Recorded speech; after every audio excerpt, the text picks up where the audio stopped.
আজকে আমার শিব বাবা ব্রহ্মকুমারী মুরলি ব্রহ্মকুমারী বাবা কি মুরলি শুরু করছি। তাই সবাই একবার বলুন ওম শান্তি। 11/1/2024 পাত মুরলি ওম শান্তি। বাপদাদা মধুবন। মিষ্টি বাচ্চারা, সর্বদাই এই নেশাতে থাকো যে ভগবান আমাদের পড়াচ্ছেন। আমাদের এই স্টুডেন্টস লাইফ হলো দি বেস্ট, সর্বাপেক্ষা শ্রেষ্ঠ। আমাদের উপরে এখন বৃহস্পতির দশা রয়েছে। প্রশ্ন: কোন বাচ্চাদের সকলে ভালোবাসা প্রাপ্ত হয়? উত্তর: যারা অনেকের কল্যাণের নিমিত্ত হয়।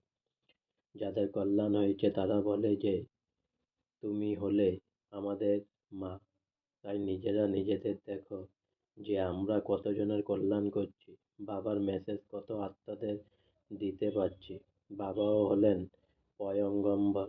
বাচ্চারা, তোমাদেরও বাবার পয়গাম সন্দেশ দিতে হবে।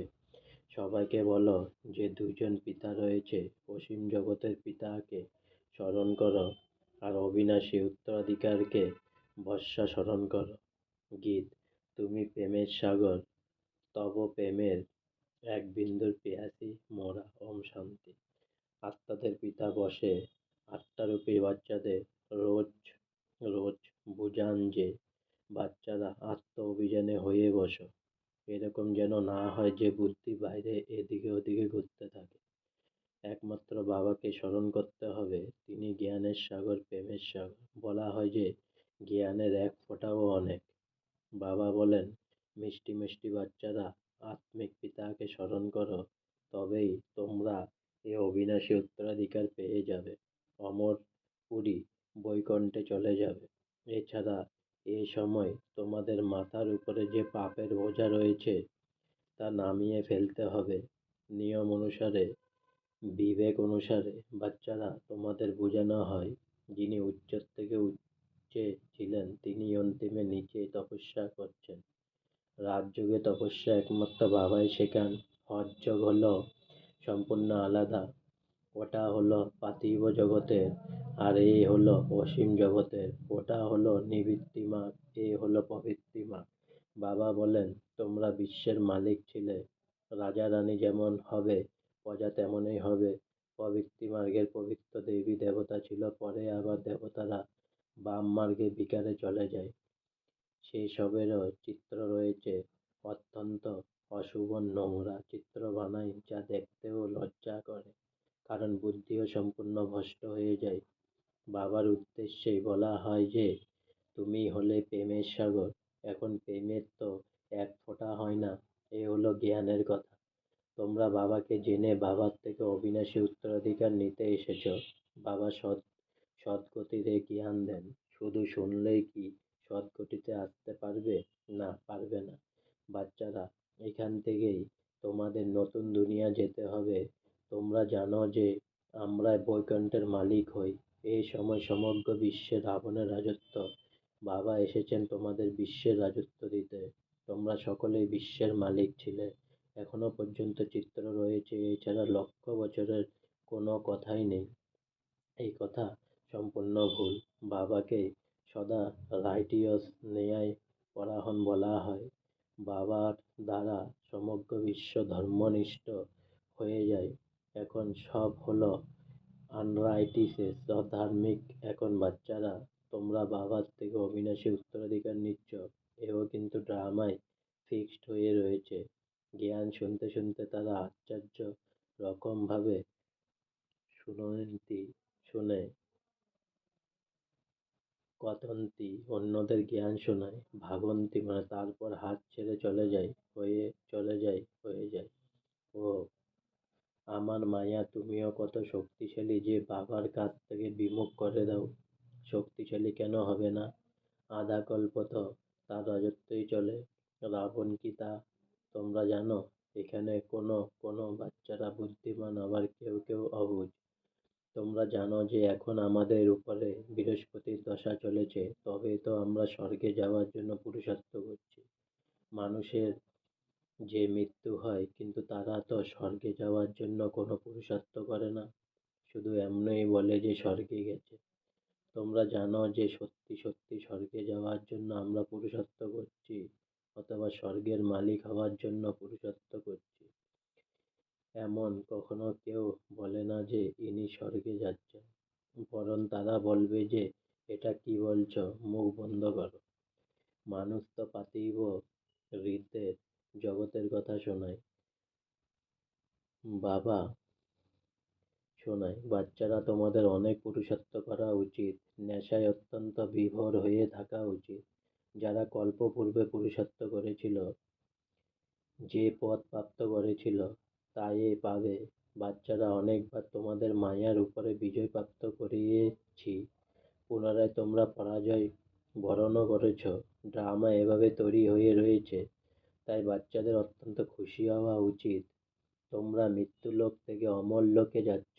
Students life is the best. ছাত্র জীবনের শ্রেষ্ঠ জীবন। এই সময় হলো তোমাদের শ্রেষ্ঠ জীবন। একে কোনো মানুষ জানে না, স্বয়ং ভগবান এসে তোমাদের পড়ান। এটাই হলো সর্বাপেক্ষা শ্রেষ্ঠ ছাত্র জীবন। আত্মায় পড়াই, আবার বলে যে এর নাম অমুক। আত্মায় শিক্ষক, তাই না? আত্মায় শুনে তা ধারণ করে, আত্মায় শুনে, কিন্তু দেহ অভিমানের কারণে বুঝতে পারে না। সত্যযুগে বুঝতে পারবে যে আমরা অর্থাৎ আত্মারা এই শরীর প্রাপ্ত করেছি। আর এখন বৃদ্ধাবস্থা অতি শীঘ্রই সাক্ষাৎকার হবে যে এখন আমরা এই পুরানো বস্ত্র পরিত্যাগ করে নতুন পরব। ভ্রমরীর উদাহরণও এখানকার। এখন তোমরা জানো যে আমরা হলাম ব্রাহ্মণী। ড্রামার পরিকল্পনা অনুসারে যারাই তোমাদের কাছে আসে, তাদেরকে জ্ঞানের ভু ভু করো। তাদের মধ্যেও আবার কেউ কেউ কাঁচা থাকে, কেউ কেউ নষ্ট ভিখারি হয়ে যায়। সন্ন্যাসীরা তো এই উদাহরণ দিতেই পারে না। ওরা কি কাউকে নিজের মতো তৈরি করবে? না, করবে না। তোমাদের কাছে তো এয়ম অবজেক্ট রয়েছে, এই সত্যনারায়ণের কথা, অমর কথা, এসব তোমাদেরই একমাত্র বাবাই সত্য কথা শোনান। এছাড়া আর সর্বই মিথ্যা। ওখানে তো সত্যনারায়ণের কথা শুনিয়ে প্রসাদ খাওয়াই, কোথায়ও তো হলো সীমিত জগতের হৃদয়ের কথা, আর কোথায়ও এ হলো অসীম জগতের বেহদের কথা। বাবা তোমাদের ডাইরেকশন দেন, তোমরা নোট করো।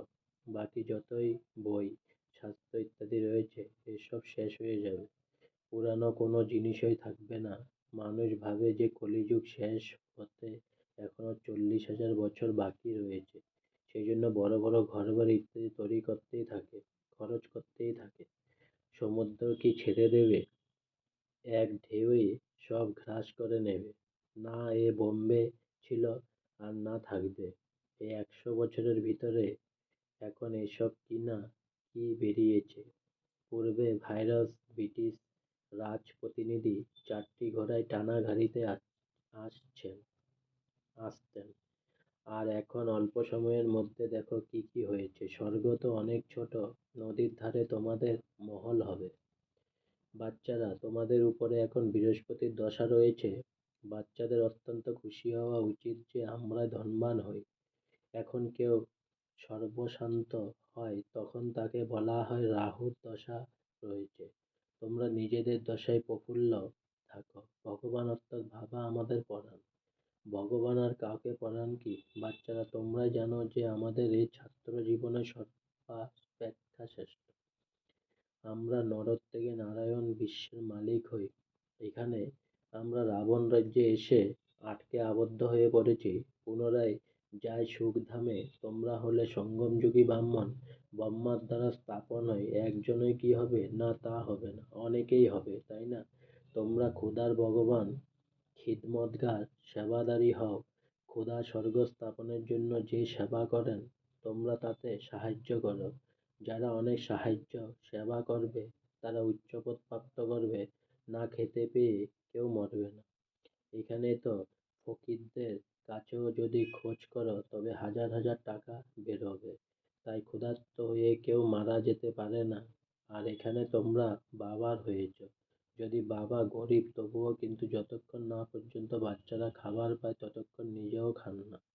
কারণ বাচ্চারা হলো ওয়ারিশ উত্তরাধিকারী, তাদের প্রতি ভালোবাসা রয়েছে এখানে স্বর্গ। তো গরিবের কোনো ব্যাপারই নেই, প্রচুর আনাজ সবজি থাকে, আগার ধন থাকে, ওখানকার লালন পালন দেখো কত সুন্দর।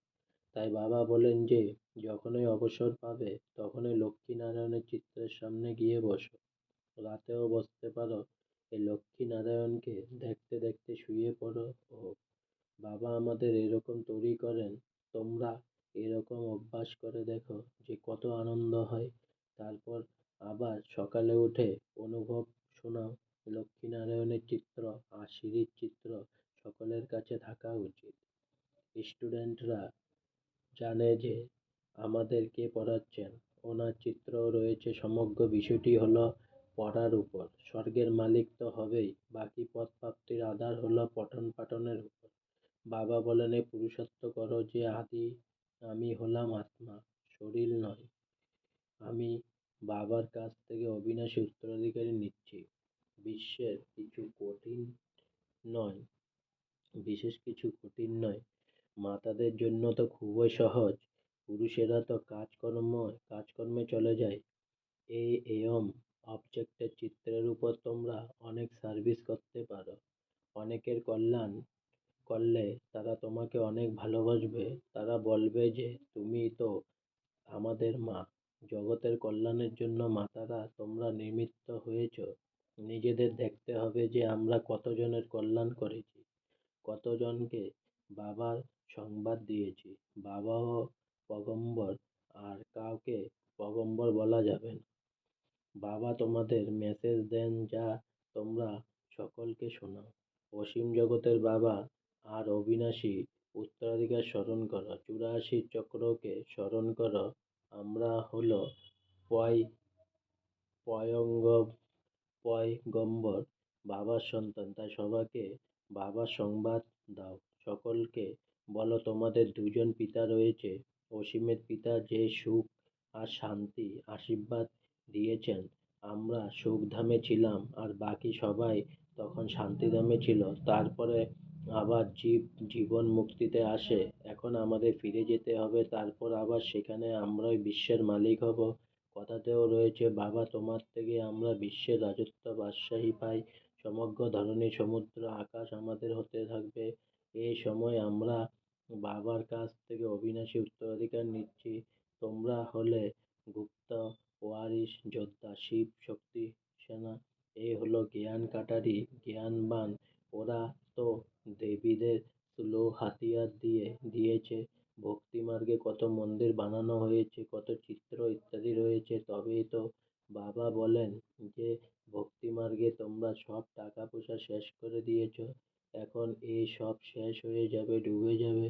তোমাদের সাক্ষাৎকার করিয়েছি যে ওখানে কিভাবে খনির থেকে হিরে জড়োতো নিয়ে আসতে, কারণ সব কিছু তো মাটির তলায় চাপা পড়ে যায়। বড় বড় রাজাদের কাছে নিচে গুপ্তরত্ন ভাণ্ডার থাকে, ওই সব কিছুই নিচে চলে যাবে, যা পরে তোমাদের কারিগররা গিয়ে নিয়ে আসবে। স্বর্গের দৃশ্য আজমিরে শনি মন্দিরে গেলে দেখতে পাওয়া যাবে, তাই না? বাবা বলেছিলেন মিউজিয়াম এরকম তৈরি করো, স্বর্গের ফার্স্ট ক্লাস মডেল তৈরি করা উচিত। বাচ্চারা তোমরা জানো যে এখন আমরা নিজেদের রাজধানী স্থাপন করছি, পূর্বে কিছু জানা ছিল না, এখন জানতে পারছি।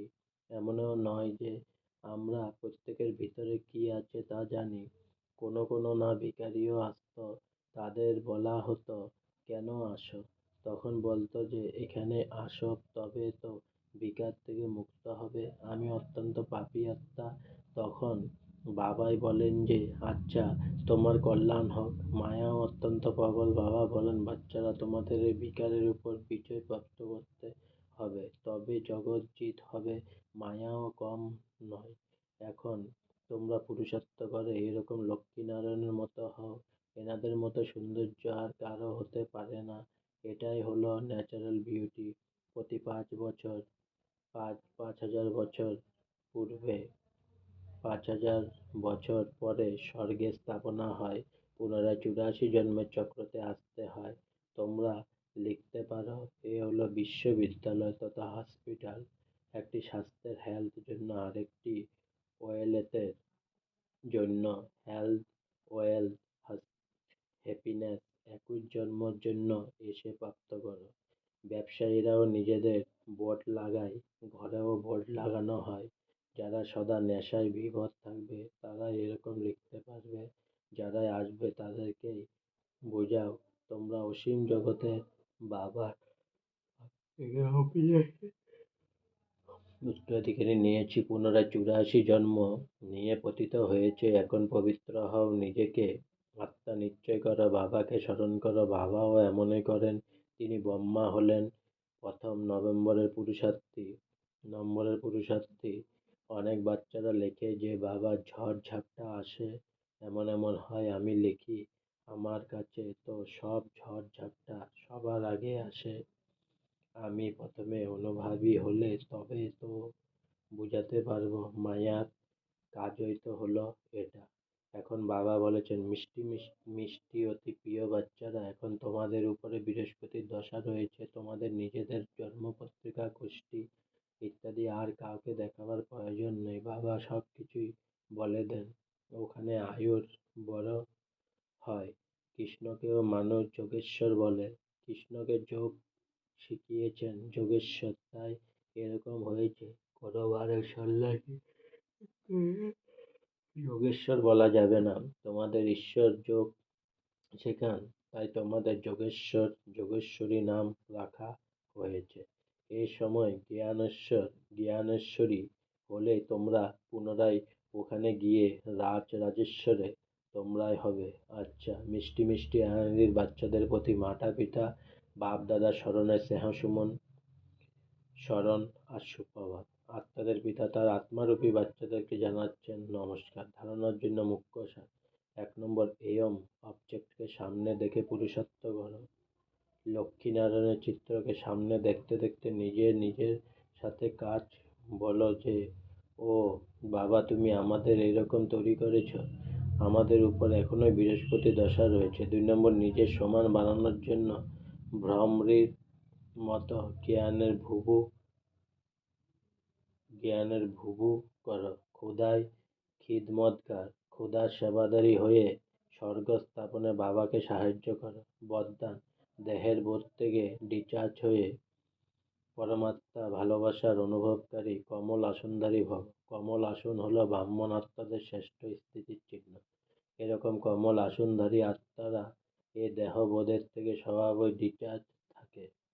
শরীরের বোধ তাদেরকে আকর্ষণ করবে না। ব্রহ্মা বাবার যেমন চলতে ফিরতে ফেরেশতা রূপ বা দেবতা রূপ সব সময় স্থিতিতে থাকত, সেই রকম দেহী অভিযানে স্থিতি সর্বদা থাকলে তাকে বলা হবে দেহ বোধের থেকে ডিঅ্যাটাচ। এরকম দেহবোধের থেকে যারা ডিঅ্যাটাচ থাকে তারাই পরমাত্মার প্রিয় হয়ে যায়। স্লোগান, তোমার বিশেষত্ব বা গুণ হলো প্রভুর প্রসাদ, তাকে নিজের মনে করাই হলো দেহ অভিমান। অব্যক্ত সাইলেন্সের দ্বারা ডবল লাইফ ফেরেশতা স্থিতির অনুভব করুন। ব্রহ্মা বাবার প্রতি ভালোবাসা থাকলে তবে এখন ব্রহ্মা বাবার সমান ফেরেশতা হও। সর্বদা নিজের লাইটের ফেরেশতা স্বরূপ যেন দেখতে পাওয়া যায় যে এরকম আমাকে হতে হবে, আর ভবিষ্যতের রূপও যেন দেখতে পাওয়া যায়। এখন এটা ত্যাগ করলেই ওটা গ্রহণ করলাম বলে। যখন এই রকম অনুভূতি হবে তখনই বুঝতে হবে যে সম্পূর্ণতা সমীপে রয়েছে। আজকে আমার বাংলা মুরলি এখানে শেষ হলো। তাই সবে আরেকবার বলুন ওম শান্তি, ওম শান্তি, ওম শান্তি। অনেক অনেক সাবস্ক্রাইব করুন, অনেক অনেক সাবস্ক্রাইব করুন, অনেক অনেক সাবস্ক্রাইব করুন, প্লিজ প্লিজ প্লিজ। অনেক অনেক লাইক করুন প্লিজ।